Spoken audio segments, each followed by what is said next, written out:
Welcome to Burnout Culture. The industry sucks and so do we. I am one of 3 fantastic hosts. My name is Kazuma. I'm GC. I'm Coffin. Somebody's sick, and it's not GC. In fact, it sure isn't. So our podcast was delayed last week-ish because GC had COVID, and Cullen and I were really upset because GC was supposed to come to LA and hang out. And then Cullen came to LA, and Cullen and I got sick, but we did hang out. What's really funny is that because we had to delay the podcast episode where we were all eagerly talking about all our plans when we were all going to hang out in California together, we already knew that was not possible when we put that episode out because GC was sick with COVID back at home. Yeah. It was great. I think it's really funny because people will listen to that episode and then they went on Twitter and saw that I wasn't there and they were like, "What's up with that?" Or they saw that the episode was out but hadn't heard it yet. So, I think it makes for interesting radio. I've been playing a little game called Kingdom Hearts Birth by Sleep lately, and I really feel like our journeys are very similar to those where we're all having our own little COVID misadventures, and eventually we're just trying to all connect back together, but we just can't do it. And the unversed is the sad sickness. It's so sad. Well, to be clear, I didn't get COVID. I just got a flu that almost killed me. So same. Yeah. Oh, because I think we got the same thing. Yeah, I think you and I have the same thing. That would probably be, yeah.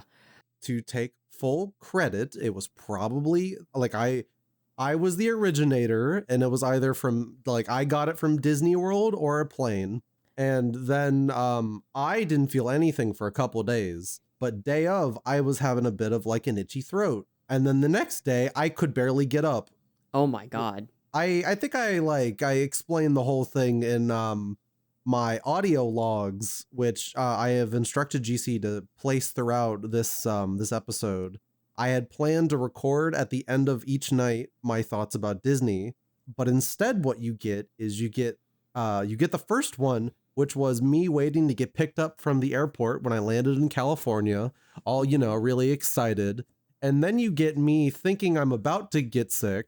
And then finally, you get me back home being like, so the trip fucking sucked, huh? Uh-oh. And them's the breaks. That's so sad, gamer. That's so sad. Because our original plan was that Cullen was going to record little audio logs, and GC and I would record the podcast together, and GC was going to intersplice all of those audio logs between us yapping. We had so many plans made, but it'll happen in the future sometime. Maybe I will go to MagFest and I will bother you two there like an annoying child. That would be great. Oh, okay. All right. Awesome. Cool. That would be a ton of fun. I'll try to do MagFest then. We'll see if I can make that work. I should be able to make it work. But do it. Yeah.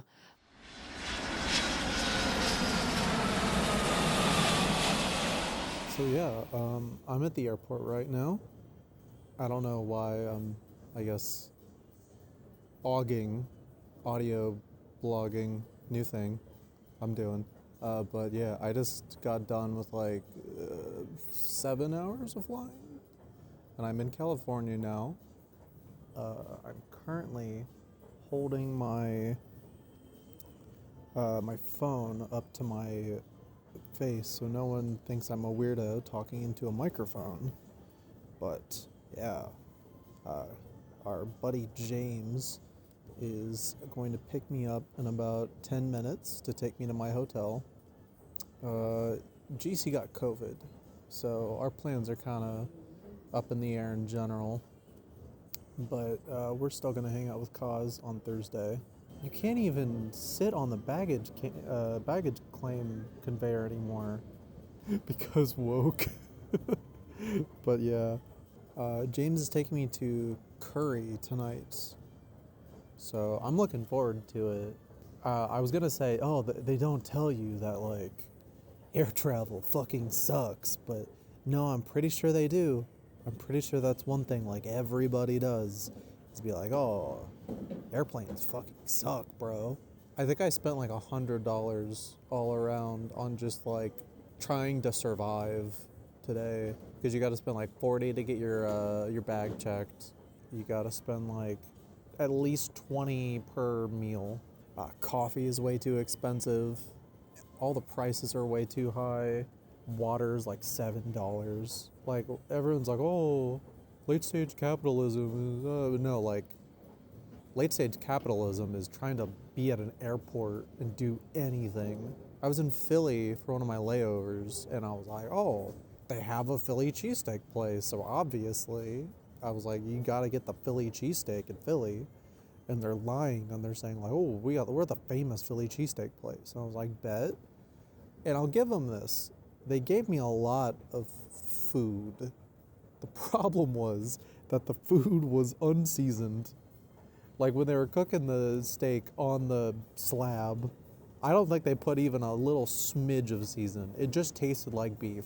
I don't want to imply that Phillians are lying about their cheesesteaks being that good, but I had a similar thing with New Yorkers lying and telling me that their ramen was really good or their pizza was really good. And as someone who lives in like a tourist town, it's basically the same shit, but we can get it for way cheaper. Well, okay, maybe like a couple bucks cheaper, but that shit adds up. So right now, just imagine me sitting near the door waiting for James. And I have my phone up to my ear, so talking to myself in public doesn't look so weird. Although, for all I know, in California, people are always like podcasting. Like, no matter where they go, they're always podcasting. They're always doing something. They're recording every inch of their lives. Is that a stereotype? Am I just assuming that everyone in California is a content creator? Because honestly, I don't know how I should live here if you were not always on that grind. Because it's expensive out here. The only other time I've ever been to California when I haven't been like a baby is like San Diego for the One Piece event where I met Kazuma that we're always talking about. And I was ready for like to spend a bunch of money on food, and I noticed it was not that much more expensive than what we pay back home. New York was pretty expensive though. That was like ridiculous. But we'll see. I'm gonna be buying James dinner, so I guess I'll report back on if it was way too much money for 2 bowls of curry. But yeah, shout out to James. He's picking me up from the airport and taking me to see my fam, who flew in earlier than I. It's like super lonely in this like lobby. I'm not waiting outside. You can't make me wait outside. Although I should probably say, okay, well, he said I should get there around 10 to 15 minutes, and that was 10 minutes ago, so I guess I should wait outside. But yeah, audio blog, OG, or ABOG, I'm gonna go with OG. OG1, complete. Look forward to more. Peace. So all of us are in various states of dying or recovering. Not GC. GC bounced back so fast. Because he had Paxlovid. We were literally watching House of the Dragon with GC as GC was getting better. And I remember GC being like, oh, this Paxlovid's really working for me. We were like, wow, that's amazing. Yeah, it's a miracle. Like I had like, my fever had already broke before I started taking it, but I still had a super sore throat. And I still felt like general malaise all around. And then I started taking that Paxlovid stuff, and suddenly my sore throat was gone. I could breathe. It left a horrible taste in my mouth, but it was had resumed your bodily functions. Mm-hmm, mm-hmm. Yeah, and you got to watch. Yeah. Oh, I was just going to say, like, I thought it was really funny because when I came back, I got in a call with GC, and I'm like, I wonder how he's going to be. And he sounded so normal. And I was just there like, hello, my friend. How are you? Yeah, GC said that you were dying. Well, I mean, I don't want to spoil the audio logs, but to kind of date when I came back home, it was August 3rd on a Saturday, and that whole weekend the East Coast like all of the airports shut down for that entire day, and I was stuck in the airport for 24 hours with a sore throat and like unable to sleep because fuck you, Philadelphia, garbage airport, garbage city. And I missed out on a whole day of rest stuck at that shitty airport. Wow, that sounds terrible, actually. No, I've had a pretty bad week. It's not been good. I'm like typically all like, all optimistic and like happy about life, and I don't got any of that. But you do have Kingdom Hearts. I do. You know what really sucks is I was stuck at the airport playing Kingdom Hearts Days, which is like one of the worst Kingdom Hearts games to play. 362 over whatever days? 358 over 2 days, yes. I've heard that one's really good. The story is really good. Oh, okay. The gameplay is doo-doo butt cheeks. Okay, well. Because they didn't know what they were doing on the DS.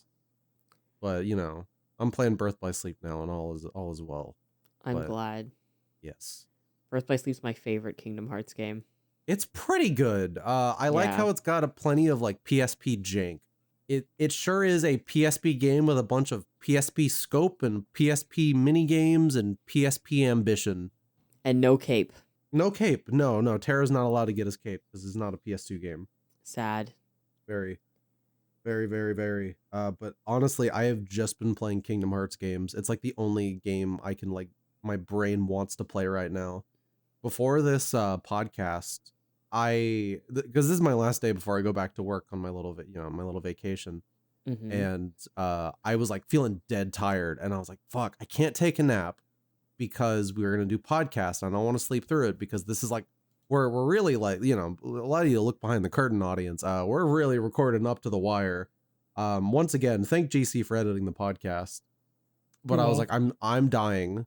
I'm going to I'm going to be deceased. I'm not going to make it to the podcast because I'm so tired. I'm dead. I just booted up Birth by Sleep, and then I woke up like that. Just instantly, all my senses turned back on, and I just zoned out, and I just played a bunch of Birth by Sleep for like 3 hours. Kingdom Hearts is amazing. I'm not gonna, I was planning on coming here and talking about how beautiful Kingdom Hearts is, but like, there's really not much else to say besides those games are very good. And also I'm with the two like biggest Kingdom Hearts haters. So, I'll keep it to myself. I'm not a hater. Mm-hmm. I'm not gonna rain on your parade. This is a safe space. You can say whatever you want about Kingdom Hearts. This is not a safe space for Kingdom Hearts fans. It is. No, it's not. Why? Why isn't it a safe space for Kingdom Hearts fans? Because I know secretly you'll be like withholding your darkness inside, and you'll want to like let it out. You're going to try to shot lock me with your dark impulses. You think I'm going to wait for you to finish saying something, and then I'm going to go, well, I think it's pretty awful. And then move on. Well. Or you think I'm going to be like, that's nice, Cullen. Anyway, the grown-ups have been playing grown-up video games. Yeah, like Fields of Mistria. Like Fields of Mistria. I gotta say though, before we move on, because you could talk about your Fields of Mistria and your shitty grown-up game. Yeah.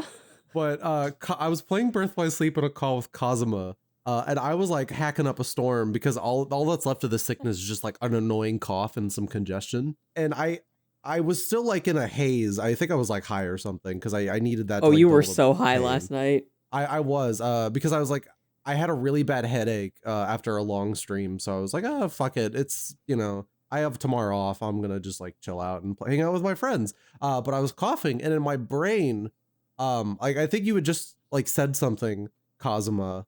You were like talking, and then I wanted to ask you how you were feeling and how you were doing, but that did not come out as I intended. And what I did was, Kazuma, so like, are you done? And I remember I was like a bit confused, and I was like, yeah, I think so. I'm sorry, I'm speaking. Yeah. Yeah. Oh man. I just like, sometimes I just say things and then the evil comes out. I'm sorry. We lost our shit. You're the only person that's allowed to speak to me that way, by the way. Like, I absolutely give you a pass just because you're really funny, and I know you're not mean about it, right? I didn't even intend that. I was just like, I was trying to be like, are you done with your cold that you are experiencing? I was like, hey, Kazuma, like, are you done? Oh, because I was talking about Diablo as well, so I was like, oh, I guess. And then it took me a couple seconds. I was like, no, wait. No, I didn't mean it. Are you done? Are you fucking done with your Is dumb it over? bullshit? Yeah. Stop playing Diablo, to which I did because it was getting a little boring. You were done. Yeah, I was actually done. I was like, can you like stop looking at like Lilith or whatever and lock it Oh, on God. Terra? He's on screen. Terra is here. He needs his back shots desperately. Yeah, fuck dipshit, stupid Terra. Literally, like every one of my deaths came from like enemies teleporting behind him and just shooting him in the back. Terra takes back shots like no one's business. Good. You know what? Good for him. There's a reason I cosplayed him, Cullen. There's a reason why his ending involves him having a man inside of him. So, myths of stupid Daria or whatever you guys were talking Fields about. of Mistria. It's really great. So it is a 90s inspired, as in 90s like visually like 90s anime inspired farming sim with some RPG light elements. I think it's just a really fun game overall. I'm kind of like ambivalent towards Stardew Valley. I think I burned myself out really hard when that game came out because I finished like all the content during a specific part of early access, and I just never looked back. Also, I think the game's kind of ugly. Yeah, But Fields of I don't like Mistria, how it looks. yeah, and I like the way Fields of Mistria looks. I like the character portraits. I think the game itself looks very cute. It's very like Harvest Moon inspired for like the DS, like the DS games. And I think it's overall like pretty exciting. I like being able to like level up my skills, my mastery in things, and then allocate skill points into my little farming skill tree. And it's fun. It's fun. And there's like a hot old guy that I can romance. So 10 out of 10. Yeah, I echo everything you just said. I get a more GBA vibe from it. Oh, yeah. There's like there's like music in that game that reminds me of playing Advance Wars or like GBA games. Playing Fields of Mistria just brought me back to that era. I genuinely think this game is it has a lot of promise. It has like a main quest line where you fix up the town. It has side quests where you do other things and like you sort of incorporate upgrading your farm alongside doing the main quest in a really good way.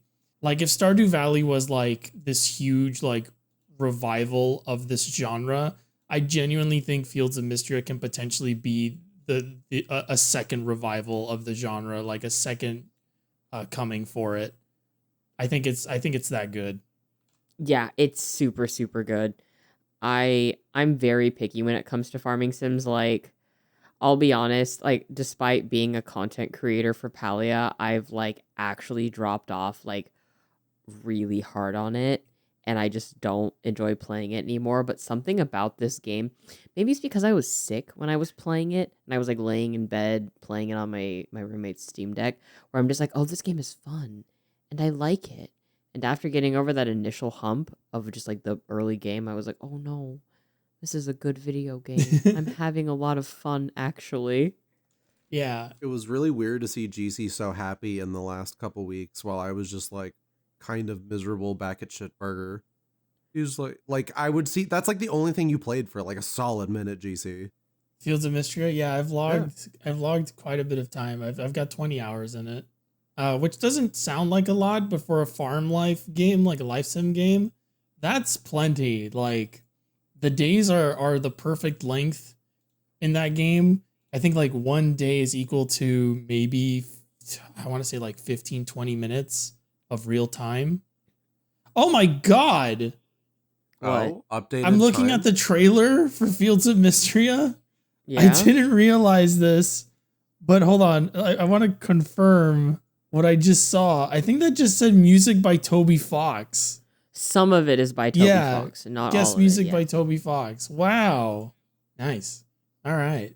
Another thing that's cool about Fields of Mistria is one thing that I really wish more farming life sims would do, and they don't always do this, is they sometimes shirk the social aspects of the life sim.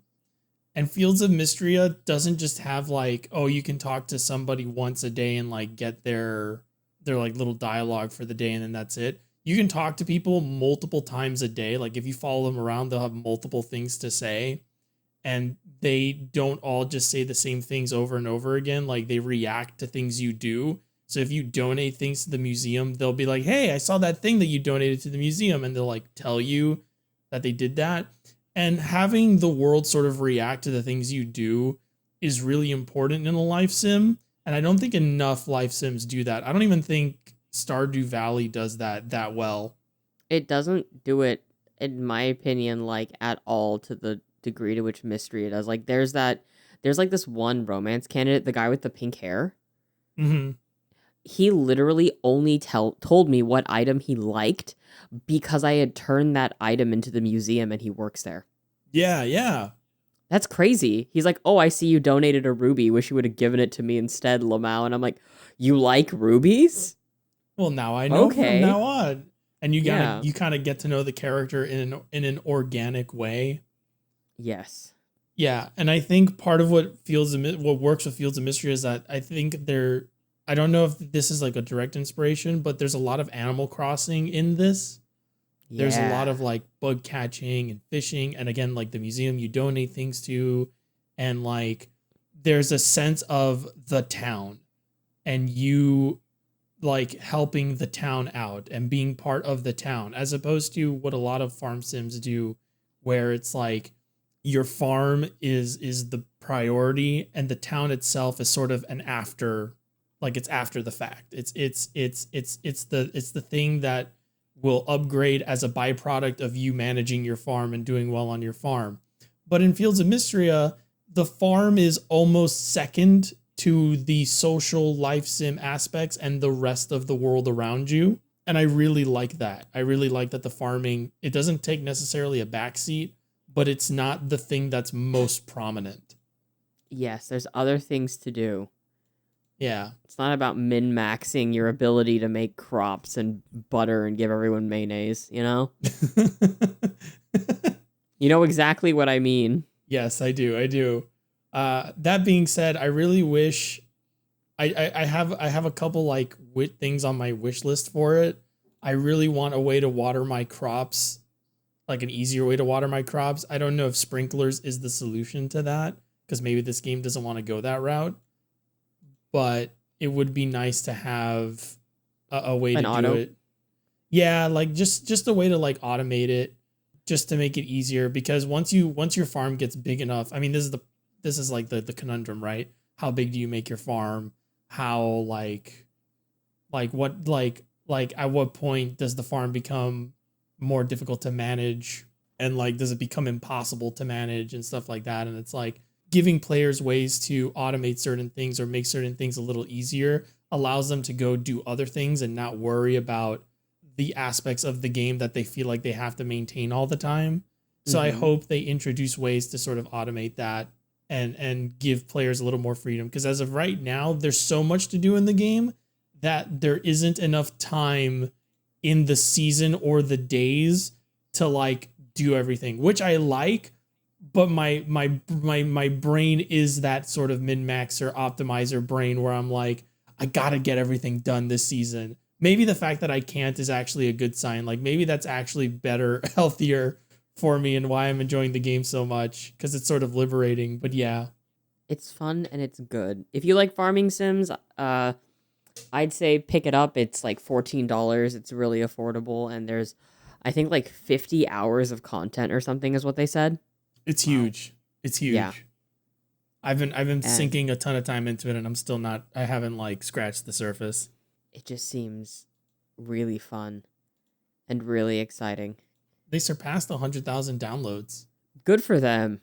I hope it hits the millions. Yeah. Overwhelmingly positive on Steam. 2,600 reviews. Was this That's a Game good. Pass game? No, it's not. Thank God. Oh wow, then yeah, that 100,000 is like super impressive. Yeah. Mhm, Thank mhm. God it's not Game Pass. So, Real. yeah. But other than Fields of Mistria, what have you guys been playing? Cullen? I have I King Heart. well, so King Hearts, yes. Like while we were, I almost want to say on break, like while we were like between episodes, most of the time I was either sick or like traveling, so I could not really invest heavily like into a game. So I was playing a lot of games that are a lot more like simple to process. Mm-hmm. Like Tsukihime. I finished a route of that finally on my plane ride to California. In like California, I brought my DS, and even though I did not really have fun playing it, I played through basically all of Kingdom Hearts 358 over 2 days, just because it wasn't pissing me off enough to stop, Mm-hmm. but I wasn't really having fun. It was just kind of like easy. Like, you ever play a game that you're not really enjoying, but it's easy? Like, All of the I'm not talking time. difficulty, but going through the motions is like simple, and that's really all you want. Yeah, I do that a lot for work. So like that's kind of what Days was for me. Oh, that sucks. In that moment, I was not really enjoying it. GC was in call during like some of the really annoying boss fights of that. He didn't see them because I was in bed playing my DS with my terrible like phone mic, just being like, I hate this boss so much. I hate you, Googled Peter it, though. Pan. I looked it up, and like even visually, you can tell that some of those bosses are rough. Yeah, because what I'm doing is I am trying to play through every single Kingdom Hearts game, not even Mhm. really for content. I just wanted to do it. Like, since that Steam version of like all the games dropped, I was just like, what if I just played all the Kingdom Hearts games again? Because I love these games. And I'm all the way at Birth by Sleep right now. So after that, I'm going to go back to the DS and play Recoded. And then I'm going to play the games on the 2.8 collection, which I believe is just Dream Drop, that Aqua game, and then that dumb movie. And then I get to play 3, which is my favorite one. And then I get to be really sad that I'm done with Kingdom Hearts again. And then outside of that, last week, Fate Stay Night just came out in English. So nice. I started playing that. And Shiro Emiya might be one of my new favorite protagonists of all time. Nasu knows how to write really he knows how to write guys, like simple-minded guys that are like fucked up and traumatized. Mm-hmm. Like, what happens to Shiro is that like there's an event in the prologue, because you don't play the like prologue of Fate Stay Night as Shiro. He's just like a side character, and then when you start the game proper, then you're actually seeing his side of it, where he gets stabbed by one of the servants and killed, and then brought back to life. And it's kind of like whatever when you're seeing it from another perspective, but in his perspective, this guy gets stabbed, and then when he comes back like to consciousness, he's like, damn, I made a mess. I gotta mop all this up so no one's inconvenienced. And while he is like bleeding out still, having just like almost died, he's mopping up and cleaning up after himself. And it's like, this is kind of my guy. Fate is really good, and I'm really liking it, and I'm dodging spoilers unsuccessfully, I might add now, like crazy. Yeah. But, you know, it's like 3 games in one, more or less, because there's like 3 routes in Fate Stay Night, and each of them are like at least like 20 hours long, I think. So Do you know about the original like prototype for Fate? no. It's super different. So if you just look up Fate prototype, it sort of gives you the idea of what Fate was supposed to be, or this whole series. Oh wait, And that, 'cause yeah, Fate prototype, didn't they like turn the prototype into like an anime or something? it's just like a 3-minute conceptual Yeah. trailer. That's it. Yeah, Well, like that's pretty neat. it's really cool. Like the original idea for Fate actually sounds quite interesting. It's like a female protagonist and everything, as opposed to Shiro and Saber being Saber as she is now. It makes a lot of sense, because like with the prologue just being like Rin, like you're in the perspective of Rin, one of the female main characters. Like I was reading that, I was like, I could read a whole game like this. Like they put the work in. Yeah. But just yeah. just get ready. There is some super triggering content in that, and that's the one content warning I will give people. There's like some like there's some essay. I know that much. there's like sexual assault and stuff. And like I think like implied incest as well. Yeah, in my mind, I'm like, okay, it's old. Like I know how to kind of like not like accept, but you know what I mean? Like you've played Drakengard. Yeah, I finished Drakengard, I can say. Finally. But for like certain old like really old pieces of media, a lot of that stuff, like they just didn't really have tact to like handle some of these things. And it's like, unless it's like incredibly egregious, like I can typically like get through it. So just know, if you're gonna play like this or like even Tsukihime, just know these are old. They're old visual novels. I think it goes beyond that, because we unfortunately do live in a media climate where things like sexual assault and violence are like super normal in a lot of the media that we consume now, to the point that I think it's like pretty graphic, you know? No, I'm just saying my own like tolerance levels. Yeah. Like this is just like a general warning, is that you might see it in media, but it's different reading it from a POV character. So anybody that wants to get into this, just keep that in mind.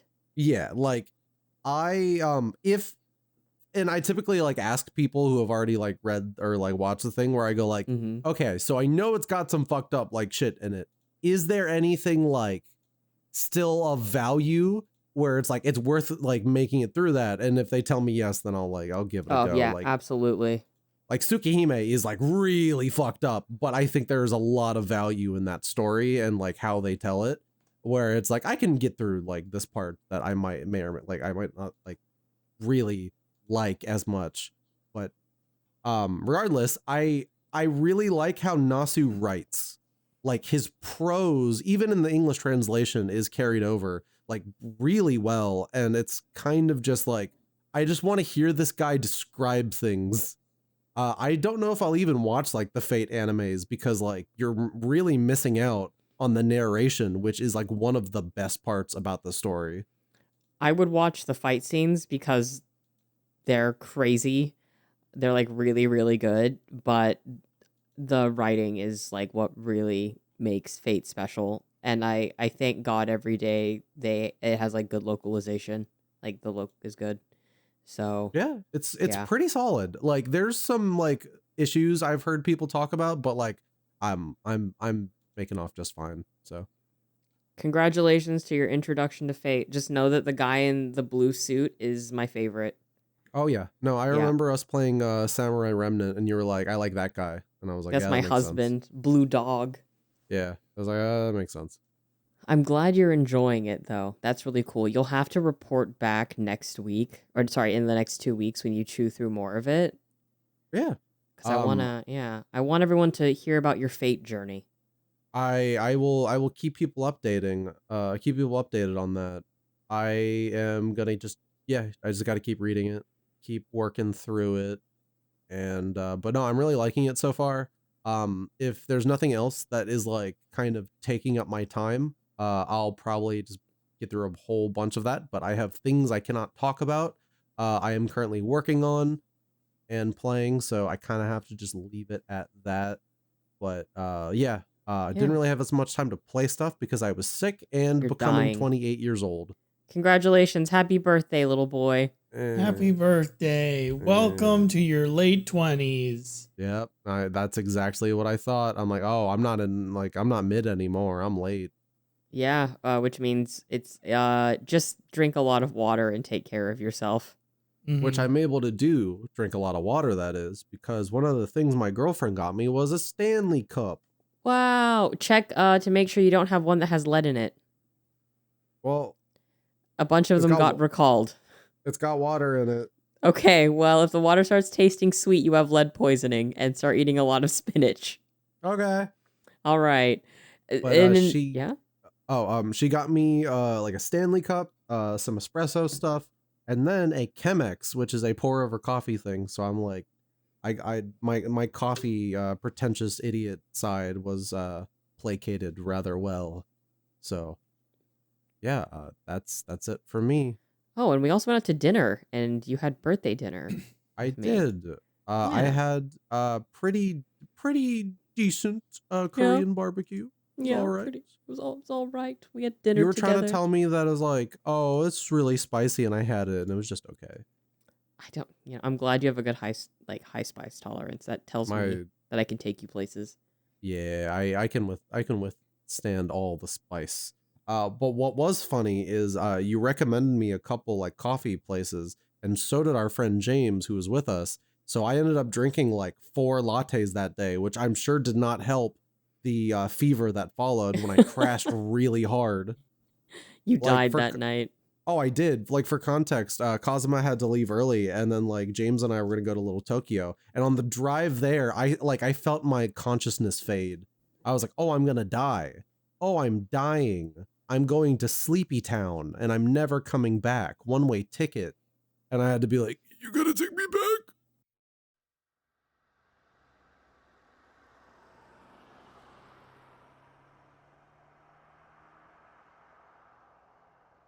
Hello, Burnout. Burnouts. I'll just call you that. This is Cullen. The last AUG, as I called it, recorded in August this time. Wow. I said I was going to try to make these like diaries every single day. It's been a bit too hectic. I'm currently outside my hotel room at I think it's like 9:30 p.m. California time, but in Cullen brain time it is after midnight because my body stayed in the East Coast. So it's been good. It's been a good trip. Very, very stressful. Very, very, very stressful. I think I am currently on an accidental combo of 2 24-hour allergy pills, and I realized after the fact, just like an hour ago. So, and apparently that causes drowsiness, which explains why I want to die. So, I'm going to try to record another one of these at the airport when I'm waiting for one of my flights home. But Disney's very cool. Kazuma is very cool. Shout out to our buddy James, who drove me around. Real hero. So I didn't have to pay for Ubers.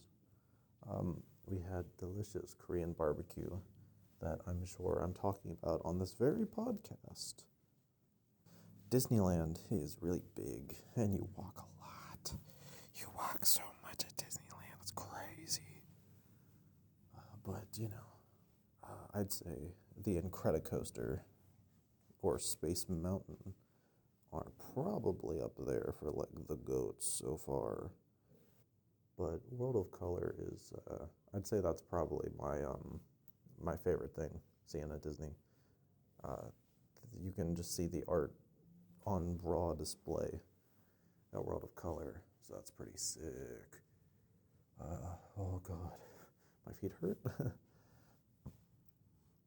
We went to the Grove today during our little meetup. GC, I know you're editing this, and I just want you to know, buddy, you're a rock star. I'm so sad that I could not see you because you got sick. And I guess out of sympathy, I might be getting sick too.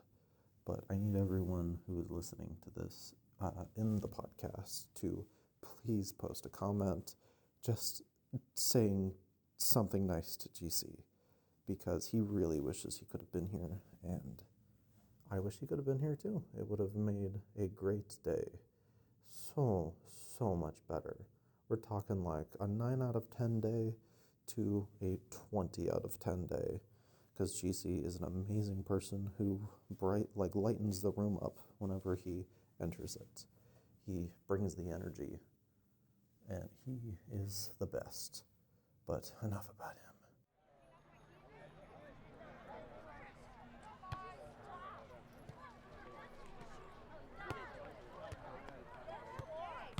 But yeah, I'm old. It sucks. Don't go old. It's not fun. I have nothing really of value to say about turning 28. Well, you know, That's it. in terms of less well-written things, I had GC play Marvel Rivals with me, and it was a lot of fun. It was a ton of fun. The Marvel Rivals is great, and I'm very happy that the heroes are not all just Overwatch clones. Yeah, oh man, I love killing it. I like being a tank in that game and actually I feel like I actually do some kind of damage other than just eat ults. Yeah.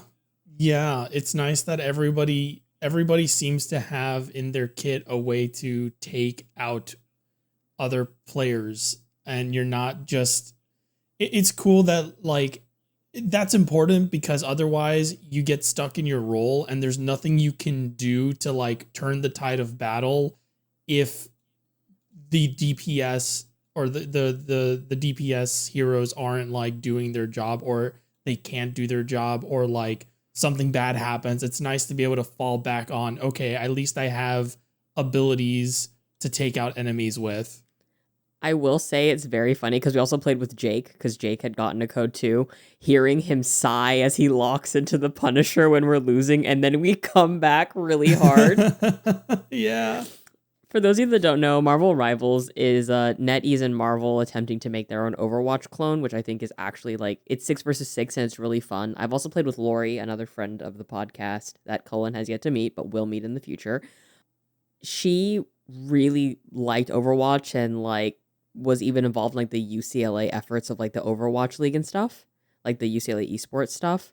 And she had a lot of fun with Marvel Rivals because it's like Overwatch 1, but kind of like on steroids a little bit.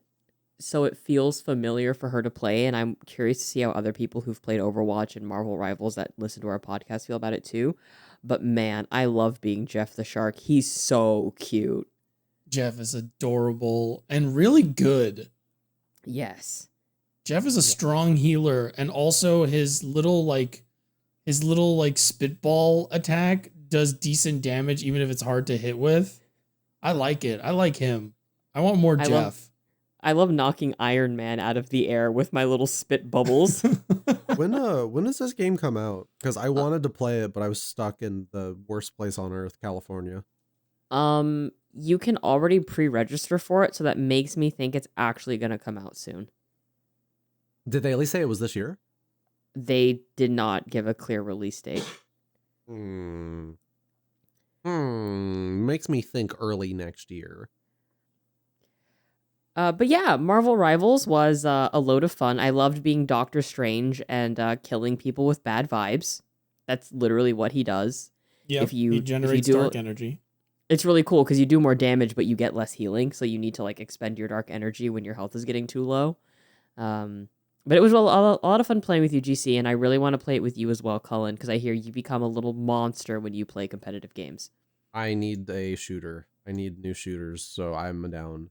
This is a third person. Are you good with that? It's like Fortnite. Yeah, whatever. Okay, cool. I just need to kill things. Awesome. But other things GC and I have done together, we finished House of the Dragon Season 1. Yes, we did. How did you like it? I really like House of the Dragon, but people that didn't deserve to die have died, and I feel so heartbroken about it. I feel so bad for everyone involved in this story. This is so like, it's really funny because you're basically watching the parallel is British royalty, right? You're basically watching the collapse of the monarchy to a certain extent. And like, in that regard, I'm like, yes, this is just, your expected noble drama story where everyone's like out to get each other and everyone's got an ulterior motive, and the sway of power and allegiance is drawn. and I'm like, oh, I'm so into this. I'm so into this. But then you kind of get attached to the characters in the show because the show does a really good job of like humanizing them and making them more than just nobles with like Yeah, sorry, I sent GC a really funny meme. It's like really fucked up, but it's really funny. I'm really happy for you guys. Just know that if like you guys get really into this, in my mind, I'm just like playing as Aqua in Birth by Sleep, grinding. I love that. And I'm nodding along. But genuinely, I'm happy for you both. It's a cool ass show. Like I really dig it. My only qualm with the season 1 finale is that they do something that makes me like Damon less. And to be fair, Oh yeah, Damon, yeah. And Yeah. Damon's That's not in the character. books, by the way. I know, like it feels like they added it to really reinforce a lot of the themes, because a lot of the themes in House of the Dragon is like, I've mentioned it on the last episode, I think, where it's like it's about women's place in the world and like how they're treated and the problems they face in a patriarchal society and so on and so forth. And I feel like they did a thing with Damon to reinforce those themes, to reinforce what the show was about.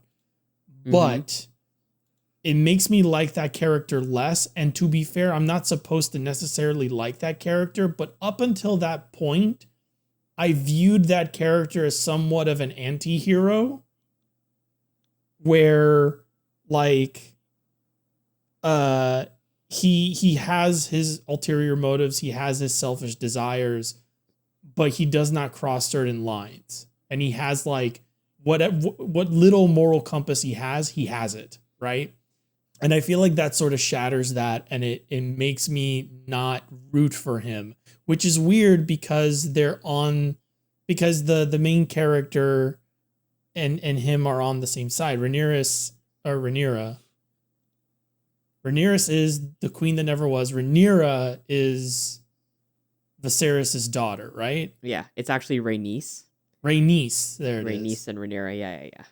Okay, yeah. So Rhaenyra and Damon are on the same side, but like that one scene sort of like it sort of confuses things a little bit, and that's like literally my only complaint about the show.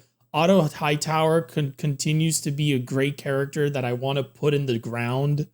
I want to snap Otto Hightower's neck, and like he frustrates me because the entire first half of season 1.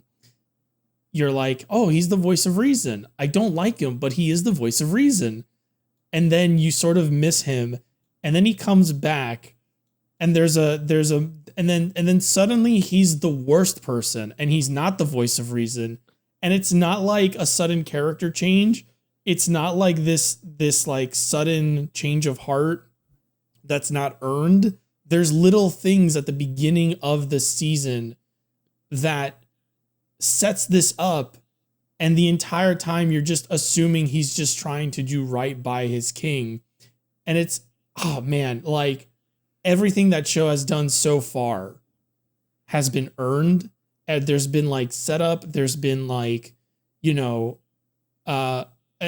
good setup where it's like, oh, this could go either way, and then there's going to be a moment where that character makes a decision, and that determines like their allegiances and like their ethics and their sense of morality. And it's like, oh, and like different characters with different ideas of like what's wrong or right are teaming up together, and there isn't like a clear good or bad side. And it's so refreshing to see a show that isn't so black and white. There's so much gray.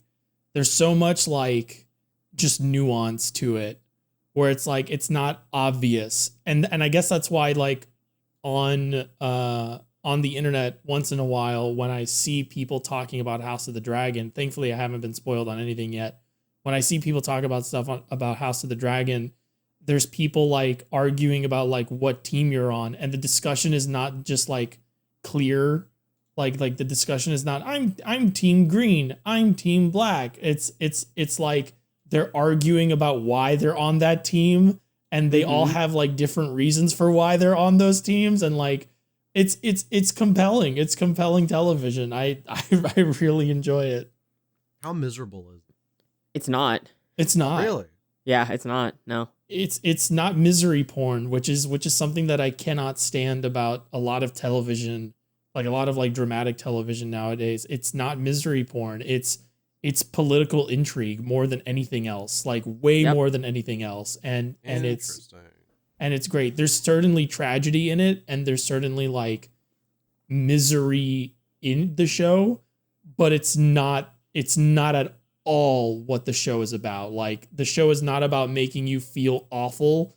The show is about like the political like a tug of war that is occurring between two factions that come up together in under like a single rule. It's really cool. Yep. Yeah. It's actually, I don't know. I like it because I like, you know, like Central European history and English history and all of, you know, France and England constantly going to war and things like that, or like the Tudor era and everything. So House of the Dragon is like that, but with dragons. So yeah. We got to start watching season 2 together, because now that it's wrapped up, we can just kind of go through it slowly, because the Dance of the Dragons will happen, and it's you know, something as devastating as like a nuclear bomb should never be used for warfare. I'll put it that way. It's very much that, you know? Oh, I cannot wait. I'm looking forward to it. I've heard mixed things about future stuff. Like, I've heard some people say, oh, you know, it kind of falls off a little bit, or, you know, oh, it's still really good. So I'm excited to watch it for myself and see what I think. And speaking of things with dragons, you've been playing Dragon Age. Oh boy, howdy, have I been playing Dragon Age. I looked away from you for a second because you're like, I'll start Dragon Age 2, and then I look back and you're like, oh, I don't like Inquisition. I'm like, what did I miss like a year? What do you mean you just finished Dragon Age 2 like that? So I got sick with COVID, right? And there wasn't much to do. And I you were couldn't literally like just going through Dragon Age.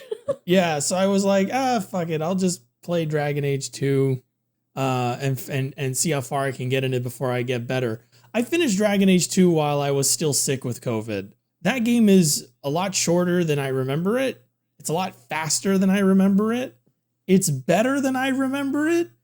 It's still pretty much just okay, in my opinion. I think it was very ambitious for them to tell a story that occurs in just one city.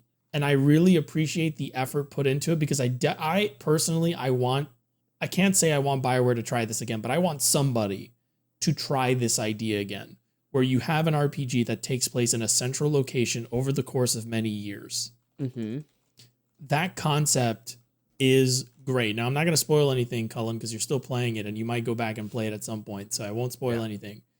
This is a really cool idea. I really love the idea of like the single space and stuff like that. And Kirkwall is honestly a well-designed area with all the different regions in it.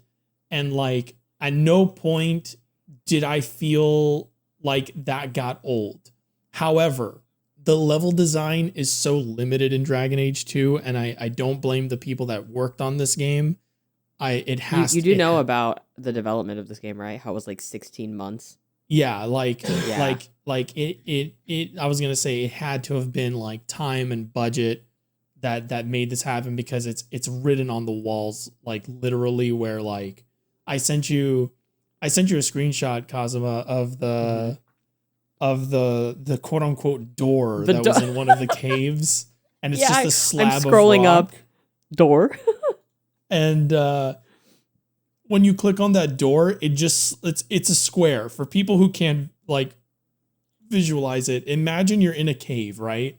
And it's a cave that's like kind of like carved out, and it's been explored. So there's like door frames through rock, right? Like imagine a tunnel that's been worked on. Now picture in one of those doorways, a square, like a 6x6 square slab of concrete just copy pasted into the door frame. And when you put your mouse cursor over it, it says door. And when you right click on it, the big square slides upwards into the wall. And that's the quote unquote door in this tunnel. That's kind of what we're dealing with in Dragon Age 2 as far as like level design goes. And sometimes it's not a door. Sometimes it's just a wall preventing you from going further into the one of 3 caves that Dragon Age 2 has. And you would think, well, that's not too bad until you realize that there's like about 30 to 50 side quests that require you to go back to these caves often or go to a cave in the area. Mm-hmm. And it just loads one of these 3 maps that's been slightly altered or barricaded so you can't go deeper or to certain parts of it. And that's how they quote unquote trick the player into thinking they're in a new area. And it sucks. It gets really boring. It gets really tedious. It becomes really uninteresting, especially because the only other thing you go to all the same areas over and over and over again, and it gets old and it's very uninspired. And again, like, I know it's not anyone who worked on its fault. Like it's a problem with like the time limitations of Dragon Age 2, but that game wears those problems on its sleeve. Like you can see it in everything. The second act of that game is the strongest act of that game because the story is completely self-contained in that act. Everything that matters in that act, there's like setup in Act 1, and then Act 2 is like sort of like an impetus event happens at the start of it, and then by the end of Act 2, there's a conclusion to this arc that's in the game, in the narrative. And then Act 3 starts, and Act 3 goes, hey, remember like those things that you kind of sort of did in Act 1 that were like kind of trivial and, you know, were sort of like a background element to like this more obvious immediate danger? Well, now we're going to make this third act about those things. And like, here's these characters that we should have introduced you to in, you know, earlier in the game to give you proper character buildup to like what happens to them and like how they end up being in the situation that they're in Act 3. We're just going to give them to you at the start of Act 3. And Act 3 only lasts about 2 to 4 hours because you've done everything else up until that point. So it kind of like wraps up really fast, and suddenly characters are doing bizarre things out of nowhere, and there's like climaxes that don't feel earned because there wasn't enough buildup, there wasn't enough like discussion, there wasn't enough like setup to give those climaxes meaning or impact, and you're sort of left there to and the end, like the third act is sort of like ultimately in Dragon Age 2, you're sort of like gun to your head, make a moral decision. And in some ways it works because it kind of gets across the tension between the two factions that you're dealing with. Mm-hmm. In other ways it doesn't, because there's no personal investment in it. It's literally, when I say gun to your head, it's like if somebody walked like knocked down your door and was like, gun to your head, who are you voting for? And it's like, there's no time, there's not a whole lot of time to think about it if you haven't been thinking about it to begin with. And the game doesn't pose the question early enough to you to have time to think about it for a lot of players, I gather. So it like leads... if I went to your house, GC, and I said, gun to your head, would you kill a monkey for like $1 million? Oh my God, not this discussion again. Stop trying to make me answer this question. You have 5 seconds. I would not do it. 3. Oh, all right. Kazuma? No. Why would you guys not shoot a monkey in the head for $1 million? He's An innocent creature. Yeah, and he's $1 million. He's like a genetic cousin. It'd be fucked up. I don't care. I don't care if he's a real cousin. I'd at least consider it. You Like, told me yes or no. I said no. Okay, I No, I considered know, it I for just, 2.5 seconds out of the 5 seconds that you gave me. Okay, $1 billion. I could help a lot of people with that money. Exactly. Like $1 million isn't much anymore, you know? No, but you could buy a house with $1 million. And you would be able to keep it for like 2 months. Well, I mean, no, I mean, like, you can buy like a quaint house. Like, you don't need to buy a mansion, but like, you could just like buy a house. Depends on where you live. Yeah. You can move to the fucking country. I don't fucking know, but like, you can like live off of $1 million For a time. Yeah. but still.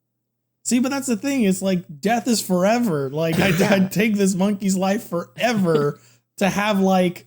Okay, but the monkey was probably gonna like die from like eating out of its own ass like in a week. Like it's free money basically. So anyway, that was Dragon Age 2. The DLC was also just kind of okay. I played the DLC with Felicia Day in it. That one's actually kind of interesting because it recontextualizes one of the factions in the world of Dragon Age, and it sort of like fleshes them out in an interesting way. And I quite liked that at the very least. I don't think it handles it with like, I don't think it handles it like super well, because the whole time you're supposed to feel like the person who's fleshing out the faction is also lying to you for some reason. And that's like an angle that the game runs with. And I felt like that was kind of awkward, but it's also Dragon Age is sort of like not necessarily pro-Christianity, but it's very like, You can say there's Islamophobia in it. BioWare was big into that at the time. yeah, like there's a lot of that. There's a lot of Islamophobia in it.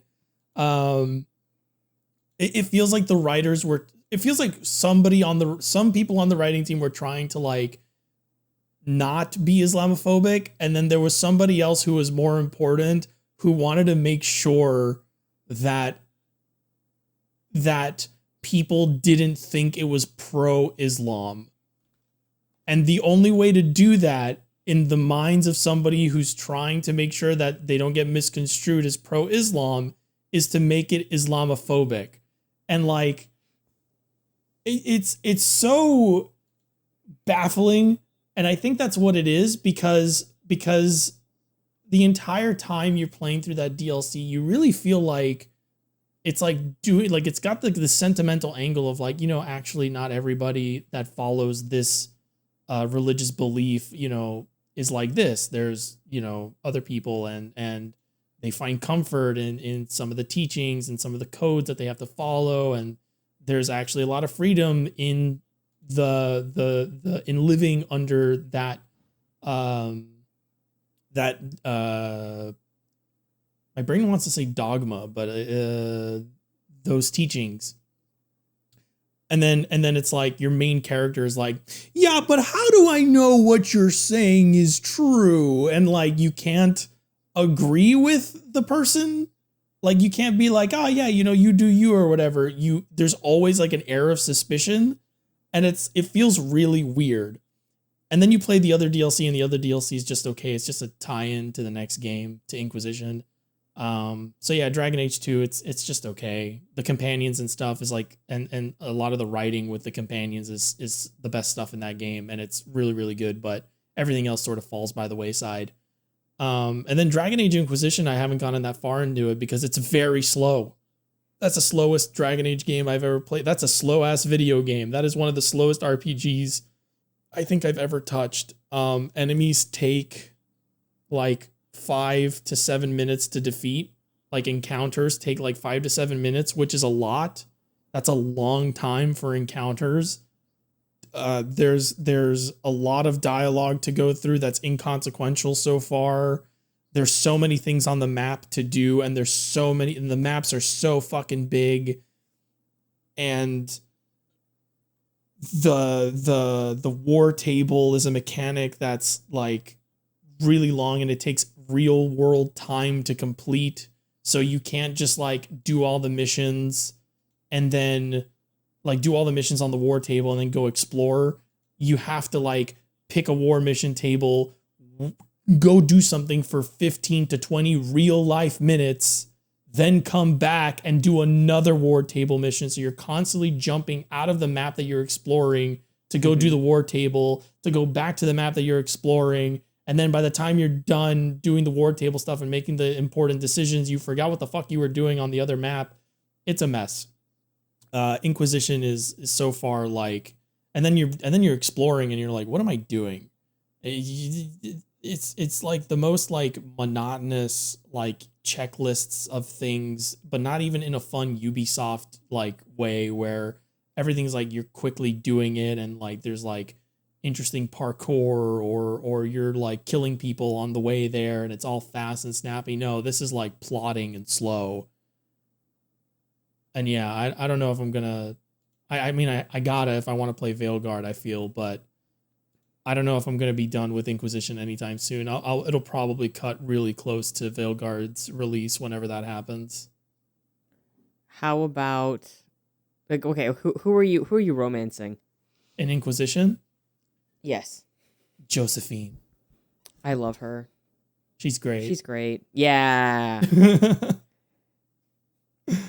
I romanced her the first time I played Inquisition, and now the second time around, I'm like, who should I romance? And I met everybody, and I was like, no, still Josephine. And that's me. That's all I've been doing, honestly. Just Dragon Age Inquisition, Fields of Mistria. That's what I've been playing. And our homework. Yeah. Oh, we had homework? Do you want to be? We had homework, but what have you been playing, Kazuma? I'm thinking about homework and I don't remember it. I've been playing. Someone didn't do his homework. I think I was dying and I forgot. You know who Oops. was also dying? You. Watched his episode? Me. I don't remember what our homework was. GC and I remember what our homework was. GC, do you remember what you assigned Kazuma?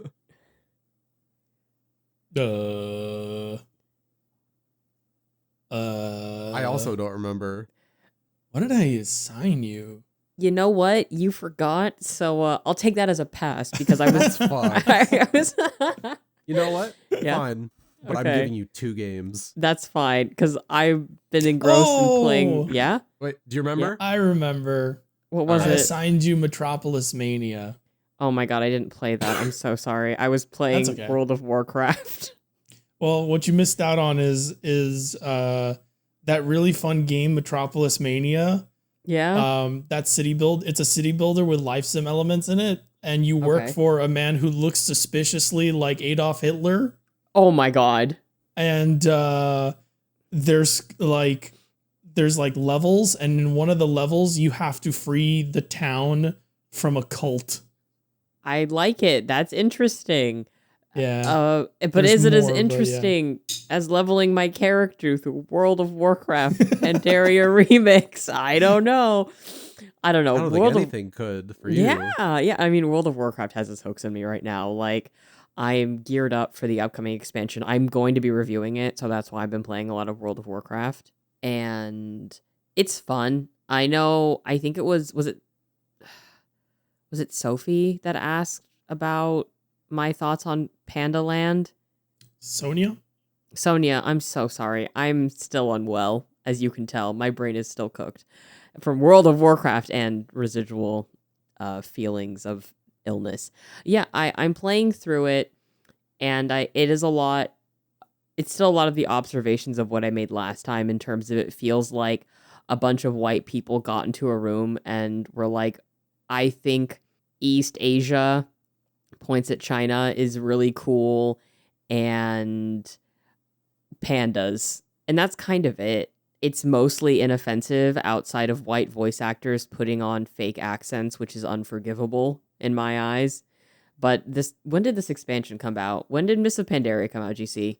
Mists of Pandaria came out in 2012. 2012. And you know what? Jade Empire came out before that, so we were still kind of in a fucked up place. Oh, yeah.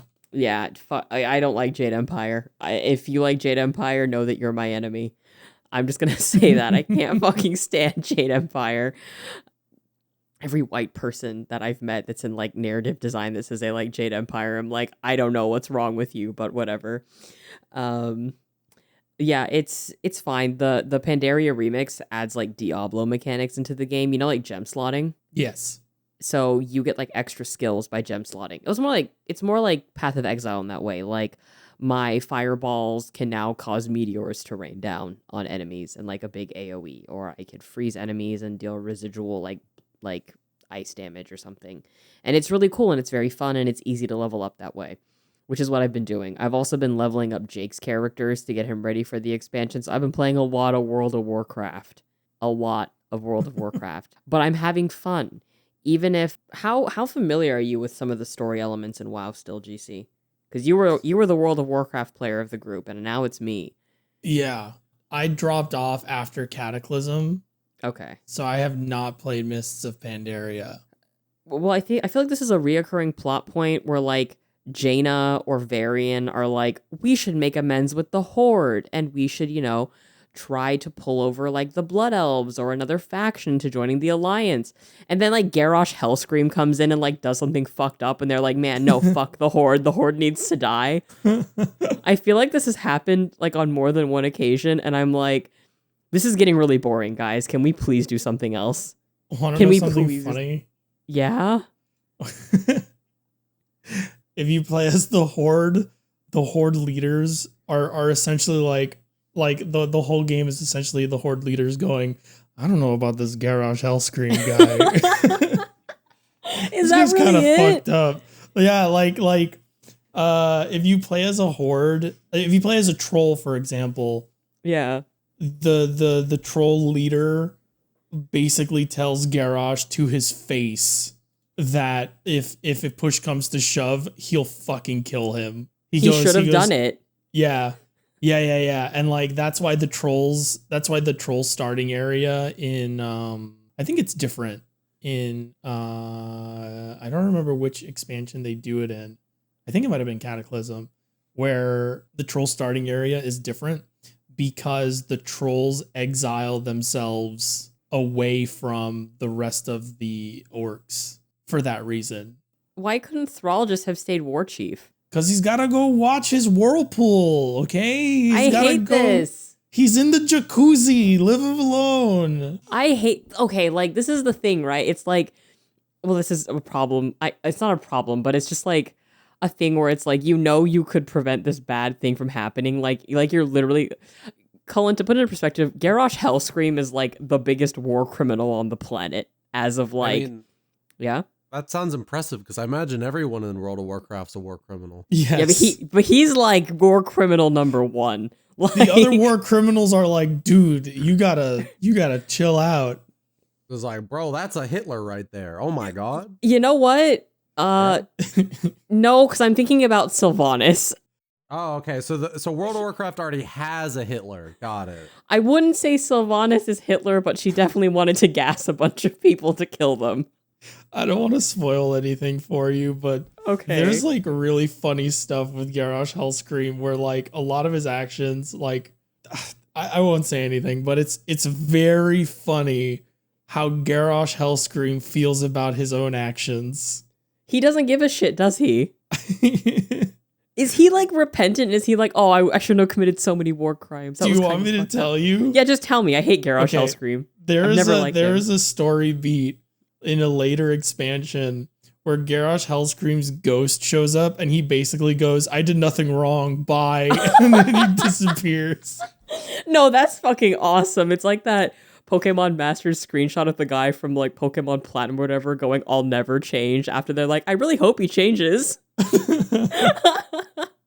No, that's great. I love that. I'm actually happy that there are antagonists in this series that are like, nah, man, I've done fucked up shit. I'll continue to do fucked up shit. Fuck you. But Yep. it really would have been great if Thrall had just become war chief a little bit sooner and hadn't chosen to stay in the jacuzzi.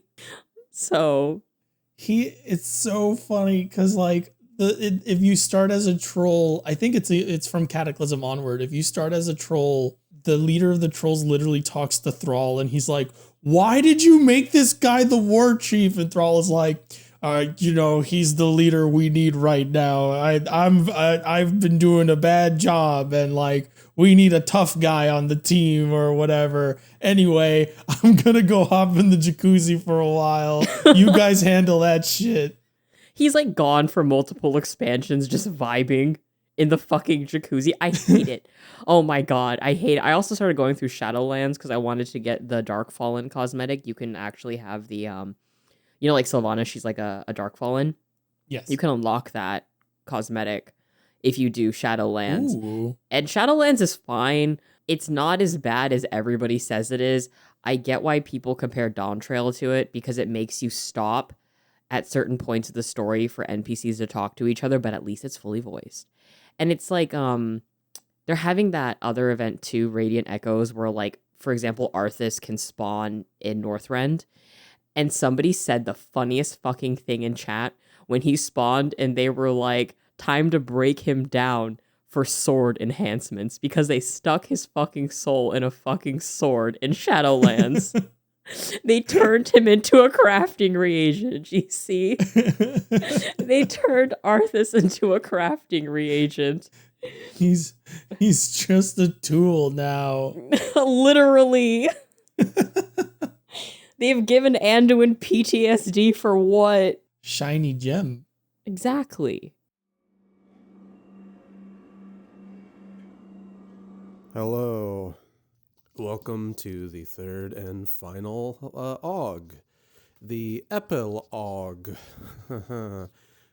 So, this didn't work out as I planned. I don't even know what I was saying on that last AUG. But I ended up getting really sick. I spent the following day from recording that, I think, in agony.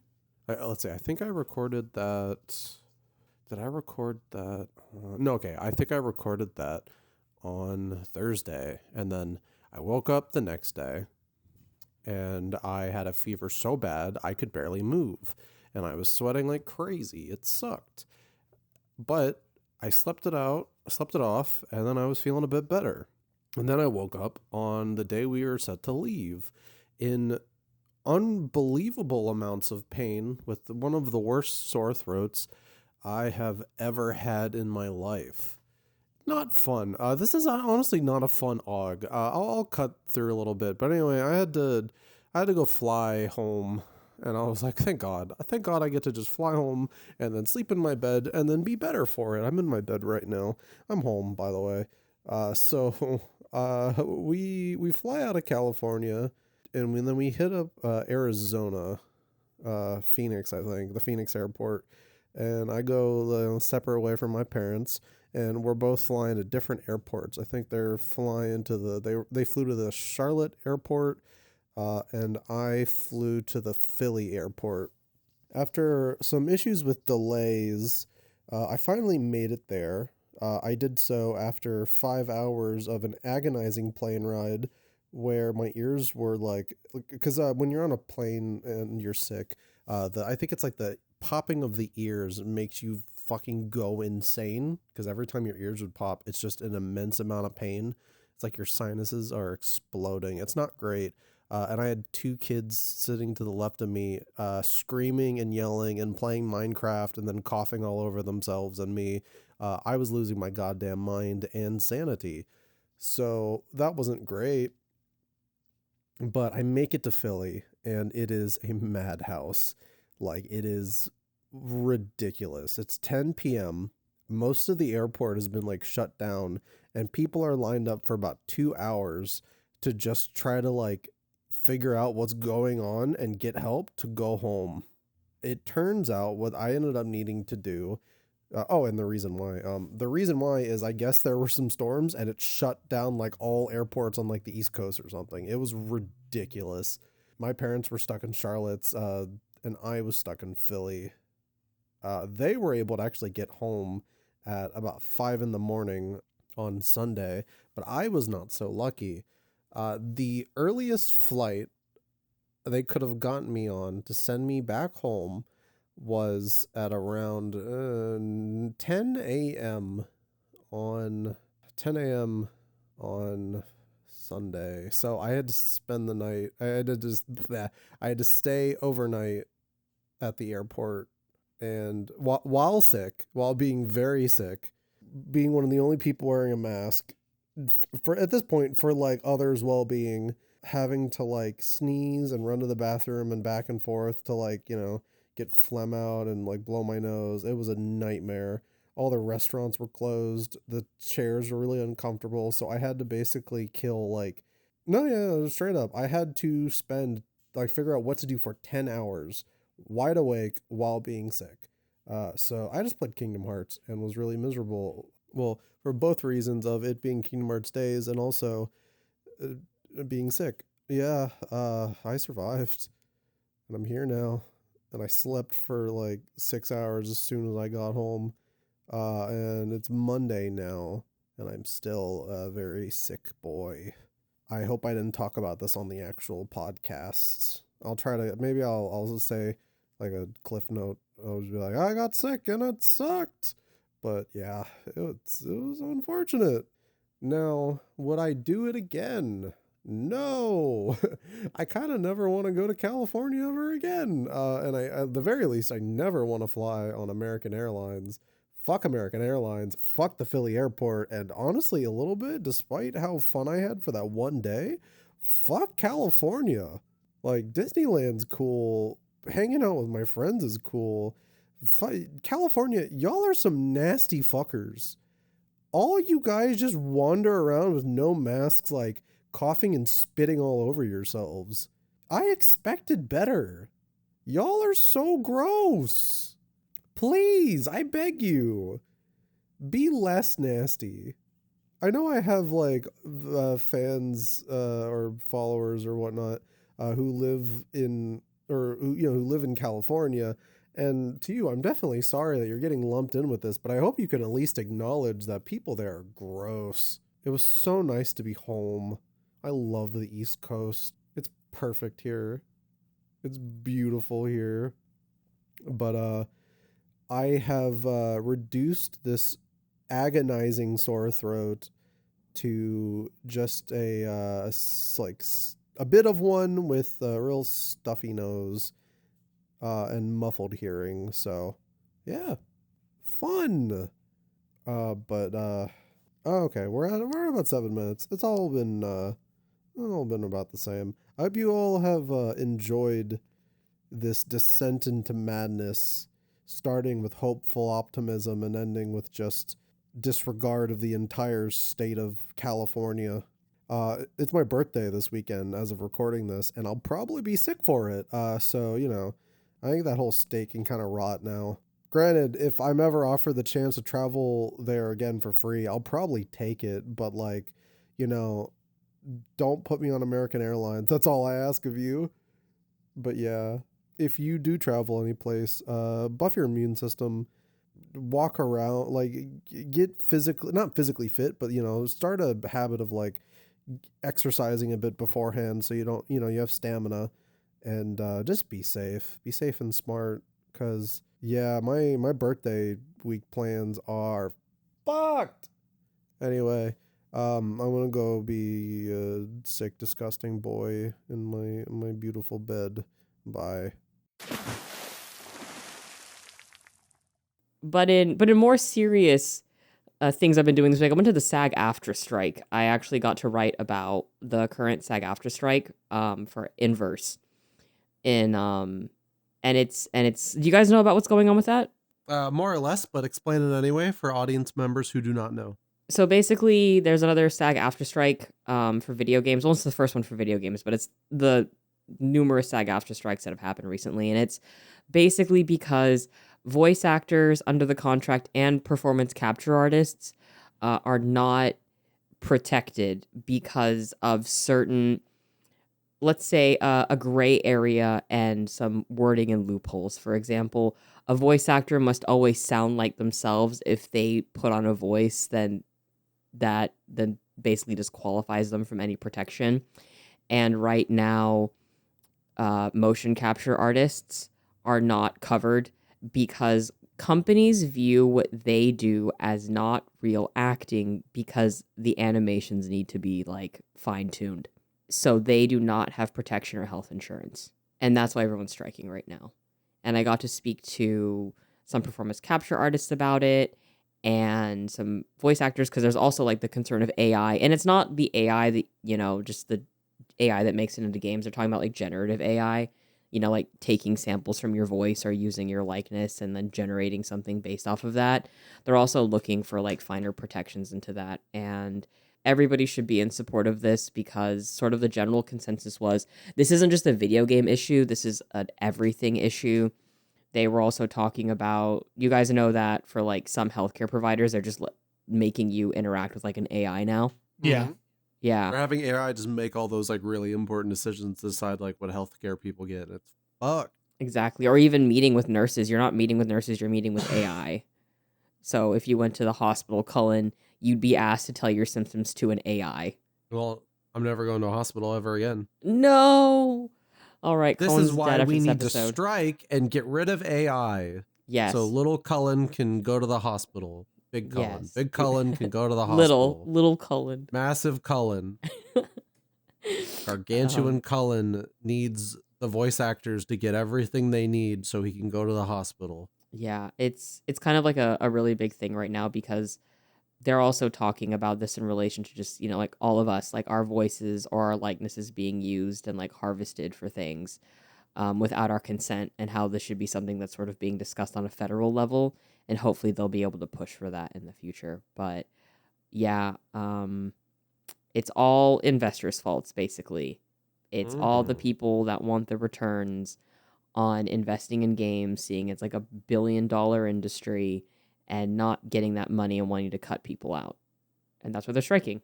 Shout out to all of the game studios that signed the interim agreement. Like fucking y'all are great. I know there's a upcoming, like, I think it's like a VN from like a couple voice actors who wanted to make their own game. And like one of the first things they did, because the announcement came around the time of SAG-AFTRA. Mm-hmm. And they were like immediately like, yeah, we signed it. We recorded everything like, before this happened, but we still signed it because yeah, fuck yeah, voice actors rule. And I'm like, yeah. Hell yeah. Speaking of other game development discussions, Tango Gameworks. Yeah. Oh boy. This is an interesting one. It is. What is it? The publisher behind PUBG And the Callisto Protocol. and the Callisto Protocol have bought Tango Gameworks from Microsoft. And I haven't confirmed this. Maybe one of you two can confirm this for me. But apparently they've rehired the staff. This is also something I'm curious about, because if they haven't, it doesn't mean anything. Right. I'm gonna do a quick little search.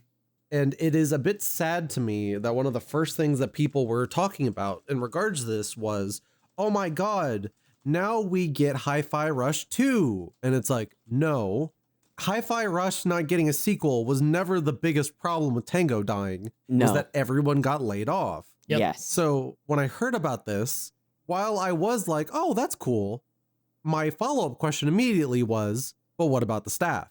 They hired a bunch of people back, right? I have heard that they have hired people back. I don't know the exact details. Yeah, it doesn't seem to be clear. Because I imagine some of those people got other jobs. So like, Yeah. they're probably not getting everyone back. But if they can get people back, more power to you. Like from there, we can totally have discussions if like this was the right publisher for them. And because I imagine that they're going to like, the Tango will be in the news again. Because I don't trust this fucking publisher. Because apparently there was a bunch of problems with like the Callisto Protocol, like the development of that and like publisher issues and stuff. But Crazy crunch, bad work environment. yeah, Yes. like I don't want that to happen to Tango. But like if people get their jobs back, that's a good start. And I'm not going to say that's a bad thing. I agree. But I will say, fuck Microsoft. You're fucking dumb for letting this go. The fact that it reached this point is stupid. I don't know what you guys are doing. But like, I guess there goes Tango Gameworks. Saved from the grave. Unless people on, unless the staff has gone on Twitter to be like, yeah, we all got offered our jobs back. I don't think there's anything in any news article I can see that says that they've hired back the staff, unless they acquired the studio before they laid everybody off. But I don't think that's true. Everybody did get laid off back when they were closing it, unless the final day wasn't like immediate. I don't know. It doesn't seem to be clear, but I'm going to err on the side of caution and say that I don't think they hired everybody back. I think this might have been a brand acquisition. Yeah, they just wanted the IP. Yeah, and that sucks. If they did hire, like you said, if they did hire everybody back, or if they got as many people, if they offered people their jobs back is a better way to say it. If they offered people their jobs back, that's great. That's awesome. There's no guarantee that everybody's going to come back, especially working for under a different umbrella, because that has its own, like you were saying, like its own problems because of the reputation of that publisher and whatnot.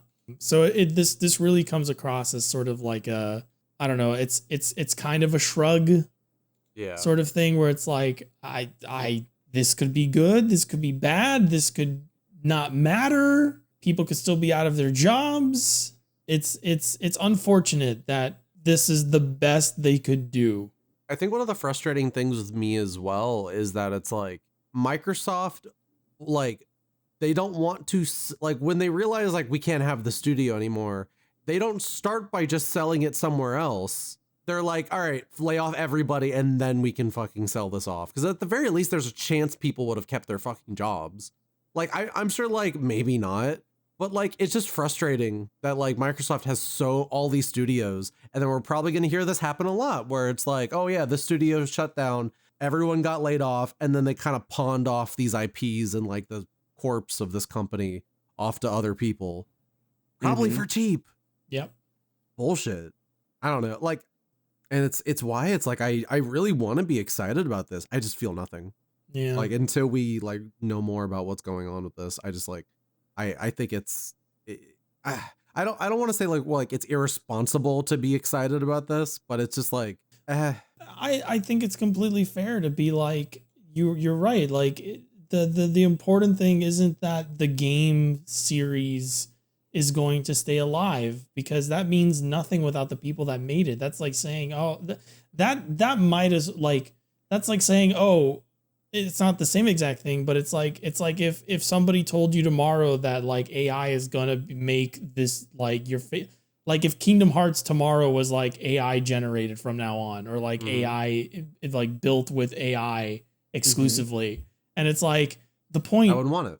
You wouldn't want it because it's not made by the people who make Kingdom Hearts. It's not being, spearheaded by the people that are known for their contributions to that series. So it's like people that the people that are getting excited that Tango Gameworks got bought are sort of, I would say they're missing the point of what made Tango Gameworks getting shut down so bad. Like, who gives a fuck if the game series stays alive? Like, video games are not about the content that you're playing. It's about the people that made it and what they put into it, and you experiencing that vision. Like, that's what's important. Who gives a fuck, like, how it gets, like, packaged and sent to you, I guess. Like, I don't know. Yeah, I agree. It just, like, like, if tomorrow they were like, yeah, we, like, murdered Tetsuya Nomura, and but, like, you know, we hired a bunch of, like, new people to make Kingdom Hearts 4, I'd be like, I don't care. I want the people who worked on that, and because those are the people that made it special. Yeah. And this is not like the case. It's not the case of like, oh, you know, this person has moved on from the series and like, like, this was like stolen from these people. Yeah, it's different than handing something off, like what Capcom is doing, where they're like actually allowing like young people to produce franchises, like under the like tutelage, I guess, or whatever, of the people that have made like Street Fighter or Monster Hunter, right? Like, they're actually training their talent. This is the people that made the game you like probably may not even be working in games anymore, or are not even associated with like the thing that you associate them with, and you're just buying something that is like a shambling corpse of what you think it is. Yeah. This is not a change of hands. This is cutting off the hands completely. And replacing it with robot hands, possibly. Wow. But yeah, if the people that were let go are able to come back and get their jobs, that's a benefit. Yeah. But But that's we really shall all we see. can say right now. Yeah. Who knows? I think it's weird that they basically bought it for the IP because they didn't get the Evil Within or anything else, did they? I think they actually did get. The Evil Within? The move won't impact the availability of Tango Gameworks' back catalog. Oh, only Hi-Fi Rush. Yeah. Yep, So the they Evil got Within and Tango and Ghostwire Hi-Fi are Rush. not. Yeah. That's weird. Sorry, I think that's a very weird move. That's like we want the studio and one of their IPs, but not all. Someone terminally online made this decision, and it's kind of like, read the room. Yeah. It's like they saw on Twitter people were like, "Oh, Hi-Fi Rush, no," and they're like, "Let's just buy it." Let's get it. PUBG money. Yeah, I don't know if I like the framing that it's like, "Oh, it's saved by it." It's like we have yet to see if they're actually saving anything, but just holding on to this IP. Yeah. Who knows? But I went to a Final Fantasy concert.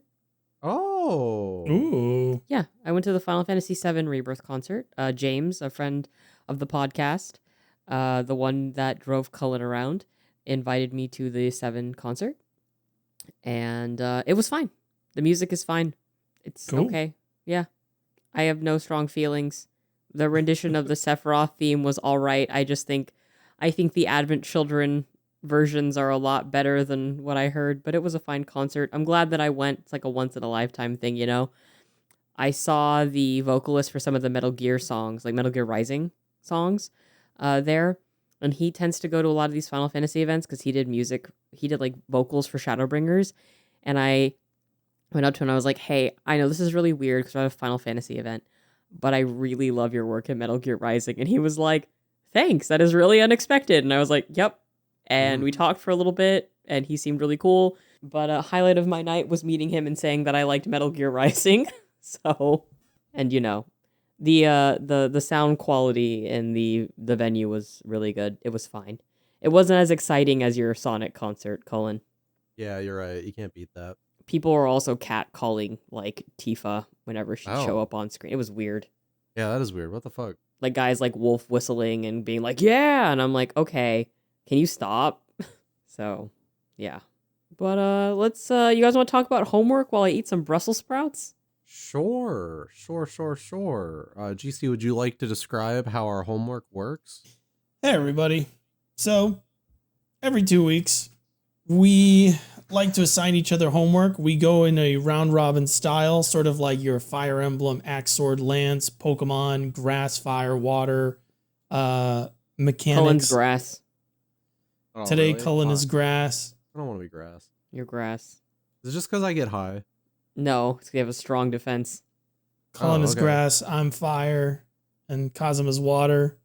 But last episode, we assigned each other homework, and we were supposed to play it. Unfortunately, I'm the only one that did their homework. No, Cullen what? did his. No, I did mine. Cullen and Kazuma did not do his homework. God. But I did my homework. Yeah. You want to talk about it? Let's talk Please about it. talk about it. So I was assigned the Atelier game. What is it? Ateliers of Escha and Logy. Escha and Logy, Alchemists of the Dusk Sky, Director's Cut or DX. Which is the DX version was an expanded Vita version, and then the version you're playing is a remaster of that is based off of the PS3 version's graphics. So you are playing the best possible version of this game. Very interesting. I love this game. Yeah, you would. So I am a bit of a optimization freak. Mm-hmm. And I'm a bit of a completionist. And this Atelier game, you play as either Escha or Logy, and regardless of whichever one you pick, you team up to basically be the village's alchemists. You are the village's alchemists, and you are given directives, and you have to complete them within a certain number of days, or you lose the game. You get a game over. Mm-hmm. And in order to complete those directives, you will synthesize items. And in order to synthesize those items, you have to go explore the wilderness and various like ruins and forests and stuff like that to collect materials, fight monsters. In the process of fighting monsters, you'll level up. There are very simple RPG mechanics involved that work really well. One thing that I really like about this game that reminds me of Dragon Quest, actually, is that the combat is very simple, but there's little things in it that make it very entertaining. So it's very snappy as well. Yes, it's also very quick and very responsive, I want to say.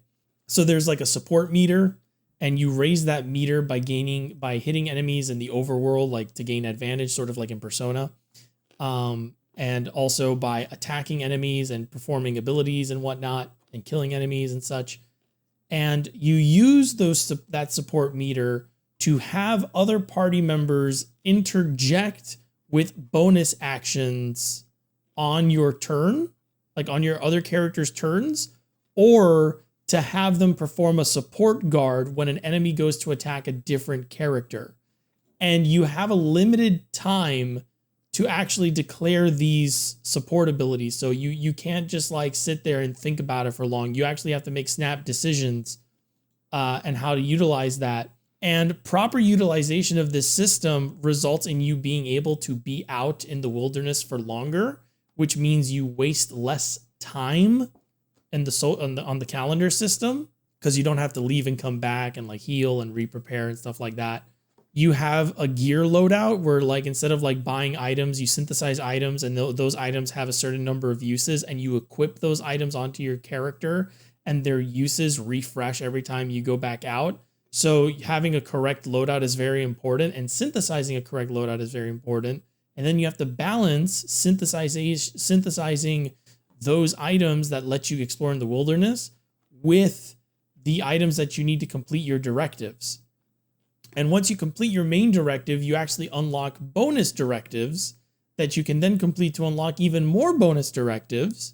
And all of this under a life sim calendar / like, it also seems there might be like a romance element to this game, because there are dialogue options that have different icons that mean different things.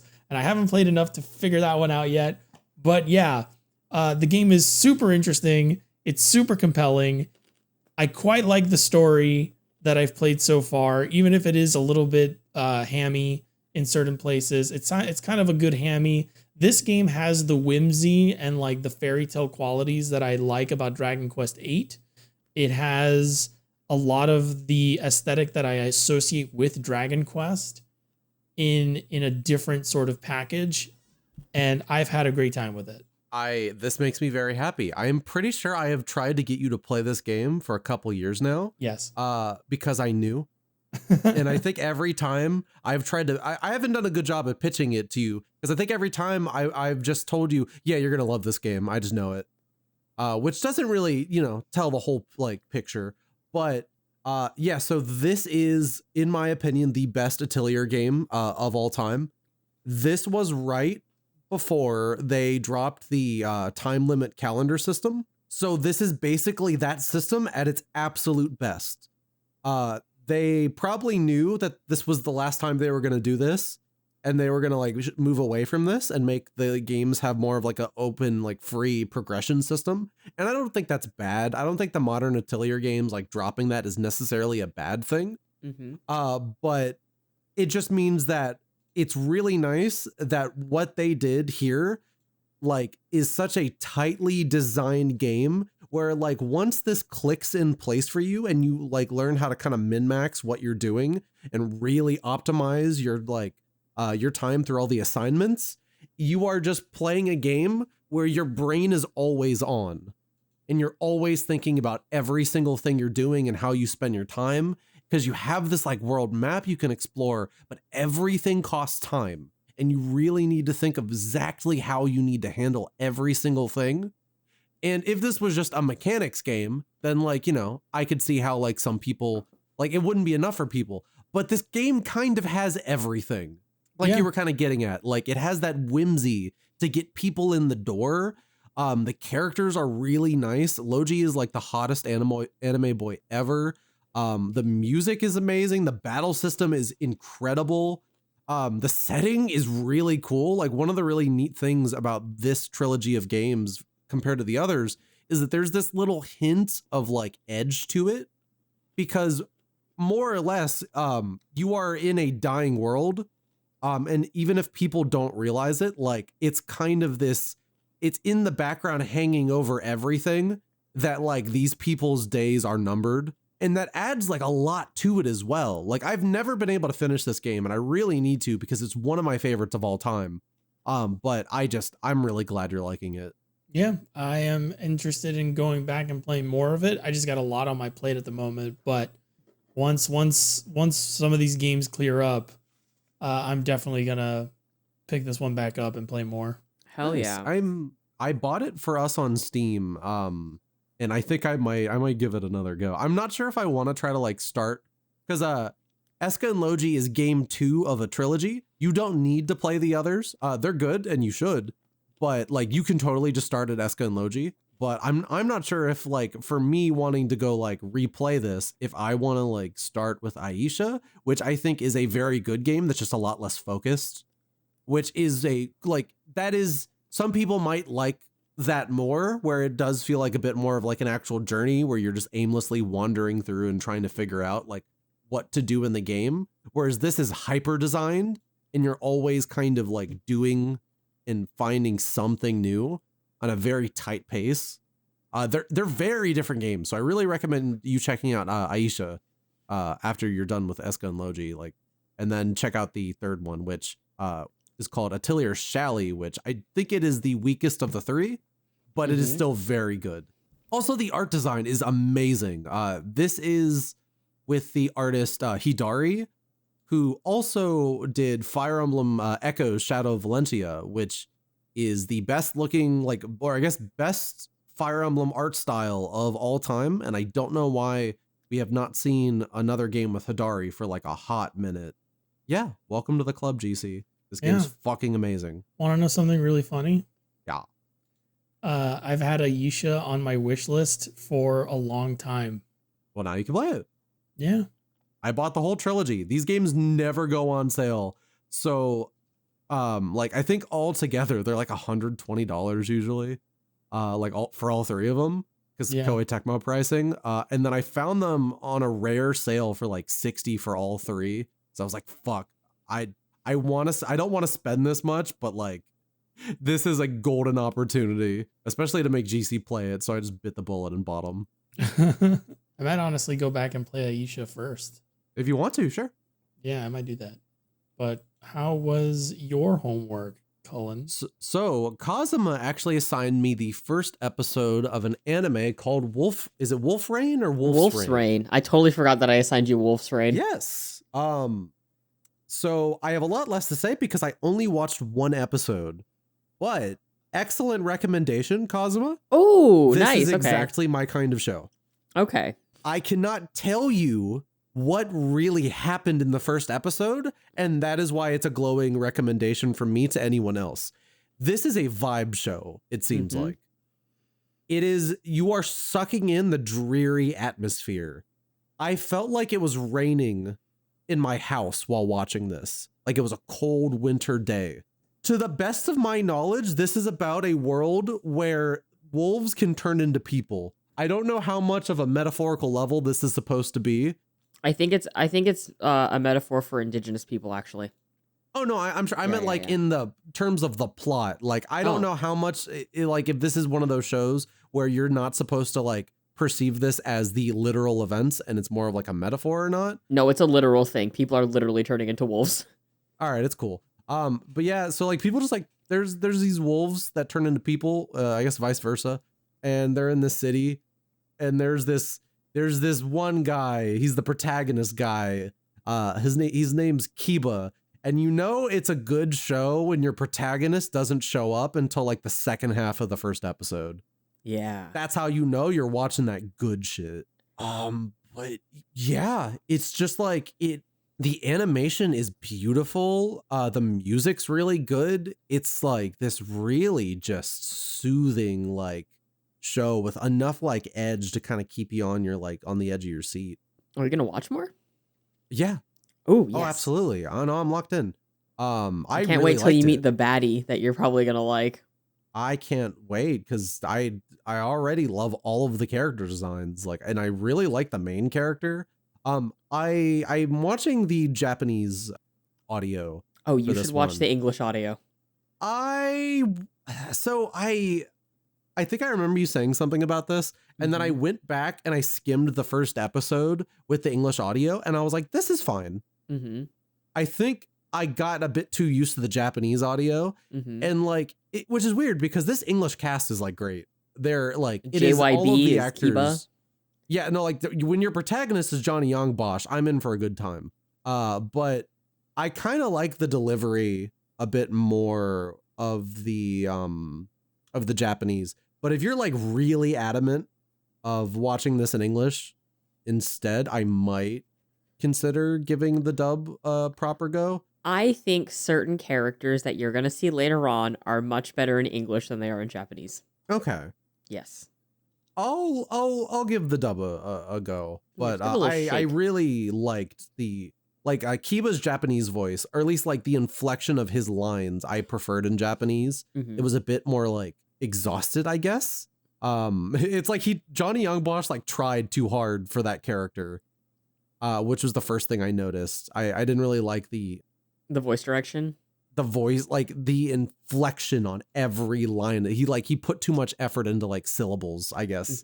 It's a weird like thing to point out, but I guess like listen to it and see if you agree with me. But I thought it was like what I heard of the dub, I thought it was good. I really like the Japanese. It's definitely something. It's like, I think it's a series that you could watch in either language and be really happy. It's not like one is better than the other. I just really like the way one specific character is voiced in English. You'll see if you keep watching. I won't. It's weird because I'm like, I won't spoil you on Wolf's Rain, but Wolf's Rain is like near incomprehensible half of the time.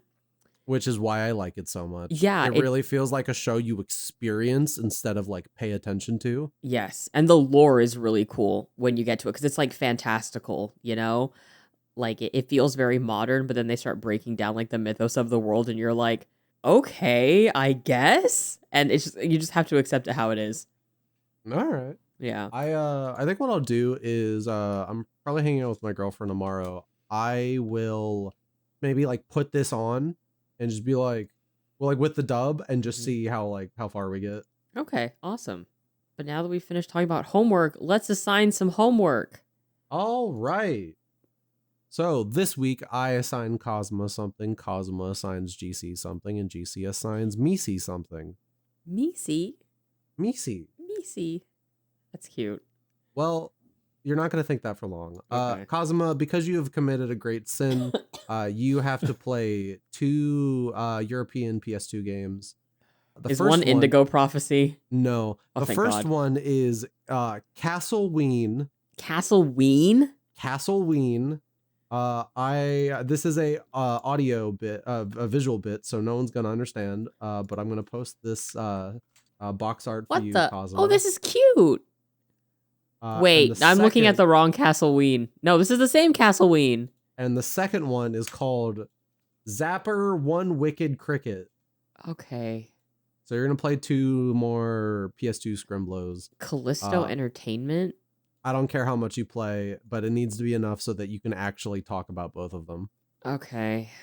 Cool. You need to at least play one. Like, if you say, oh, well, I won't be able to play both, so I just give up. No, you Jake pick one. Jake can hold me to it because he's coming here on Friday. Shout out to Jake. Yeah. Shout out to Jake. Shout out to Jake. Yeah, he'll hold me to it. I'll be forced to play Zapper One Wicked Cricket. Crying, screaming, throwing up, I guess. GC, I'm assigning you a PS2 game as well. All right, what is it? Castlevania Curse of Darkness. Ooh! GC lucked out. I'll take it. I'm never going to assign you shit you guys probably won't like. So it's a Castlevania game, but it has Digimon mechanics, so enjoy. I will. Cullen, Cullen, Yeah. you're going to play Okay. a game that I quite enjoy, that I would not have known that I enjoyed had my sister not bought it years ago.